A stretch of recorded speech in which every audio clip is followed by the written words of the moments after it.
Before we start the video, we have a warning at the beginning. This route is not comparable to the famous and touristy Ruta 40. There are long remote stretches in high altitude and without civilization, water or cell phone reception. So only take this route if you know what you're doing. Once again we find ourselves in northwestern Argentina in the beautiful province of Catamarca. This epic route starts in a small town called Antofagasta de la Sierra. After an extremely remote detour to one of the coolest places in this world, this tour will finally end in San Antonio de los Cobres. The whole distance is approximately 580 kilometers and, unless you are in a hurry, we would recommend riding it in 4 days.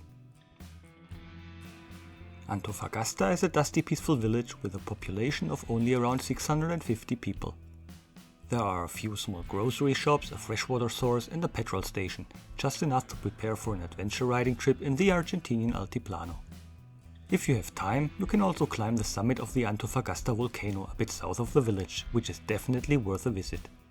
However, in this video we leave the main road immediately and take a tiny road northwestwards to Antofalla.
Around 10 kilometers north of Antofalla is Laguna Verde, a beautiful lagoon situated in the Antofalla salt flat.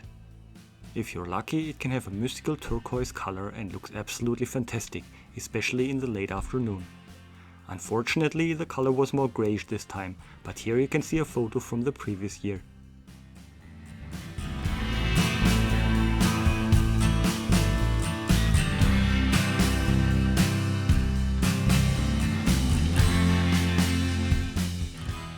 Antofalla is a much smaller village than Antofagasta, and much smaller means they're only living around 40 people. So don't expect to find anything here but kind villagers and a charming village life in the middle of nowhere. There's basic lodging, supposedly a place to eat, and you can buy some groceries and gasoline from private houses. However, one shouldn't rely on that, especially on larger quantities of gasoline. We'd recommend spending a night here, because from here on it gets really adventurous for a long stretch. The next morning we follow a small road into the mountains and turn westwards towards the Chilean border in the place called Salar de Archibarca after some kilometers. Now one can increasingly observe how the small road slowly disappears.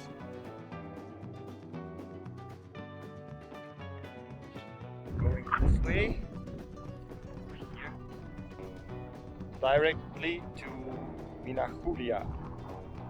Well, that's going to be an interesting trek. Last year it was already interesting.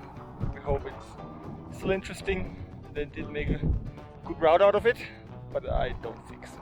Most people go around to Cono de Arita and Tolar Grande first, and then there's a good paved road going to Mina Julia basically. This is the shortcut, and it is very nice. First we take some medicine.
So this part is going to be interesting now. All sand, and over there see 2 tracks, quite steep. Last time when we did that we had about the same luggage. We had to push it, of course. I guess this will happen this time as well. We call it the anarchy zone because everybody is kind of riding wherever it's best for. Yeah, let's try it.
Good morning. Good morning.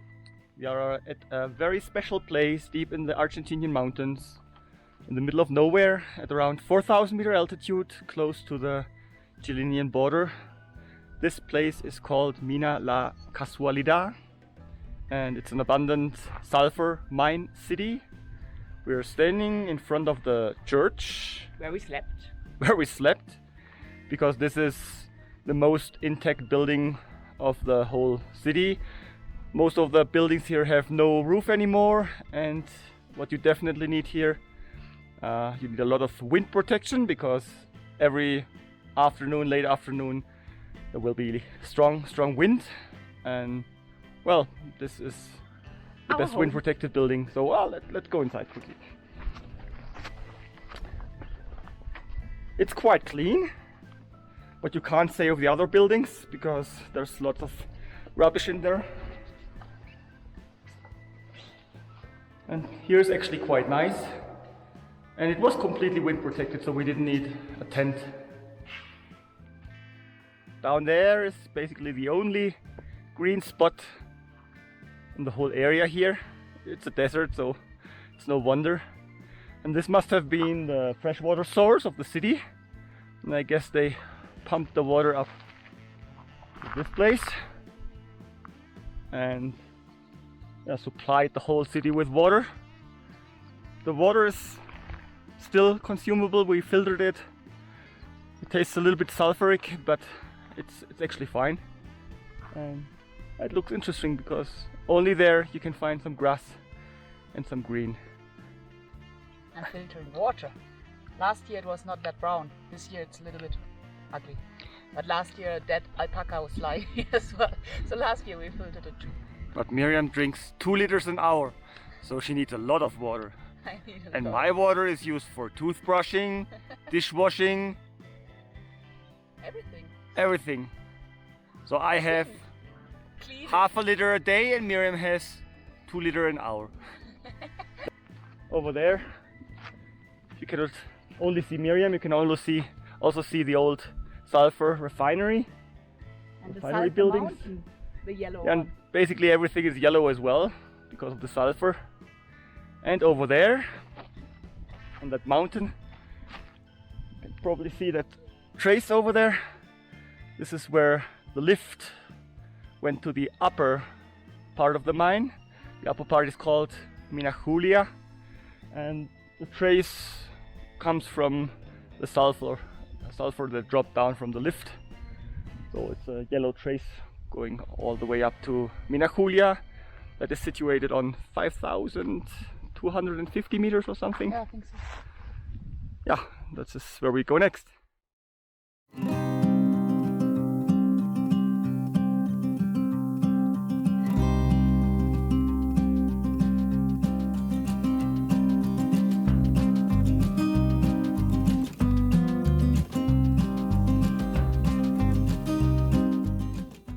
Mina Julia is an incredibly extraordinary place and one of the coolest spots we've ever seen in this world.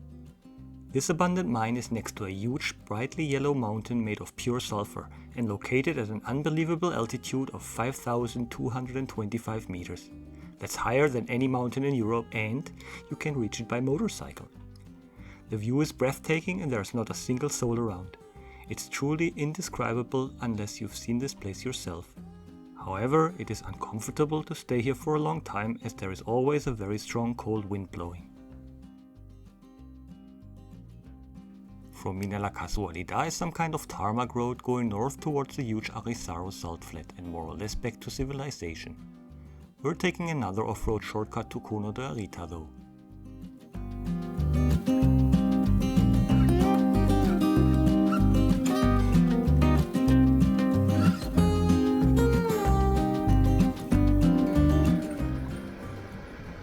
Cono de Arita is a perfectly shaped cone at the southern end of the Arizaro salt flat. It is an ancient volcano that was too weak to blow off its tip and remained in this surreal shape.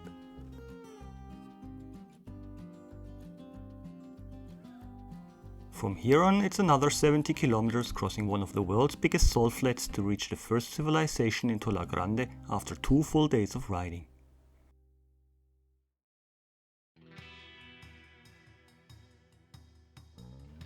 Tolar Grande has only around 250 residents. Supposedly, this place was significantly larger during a time when the mines were still active. Nowadays, it's just enough to relax a bit in a cozy wind-protected place, refill fresh water and get some gasoline for the bikes.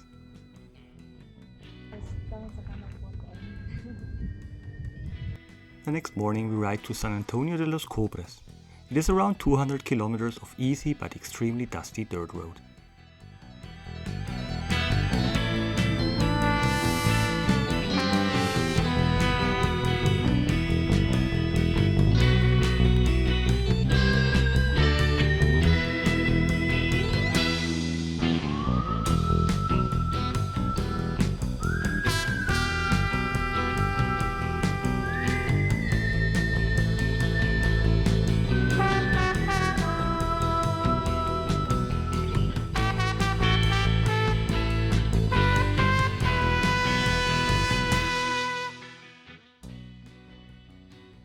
San Antonio de los Cobres isn't a huge city, but big enough to find supermarkets and petrol stations again.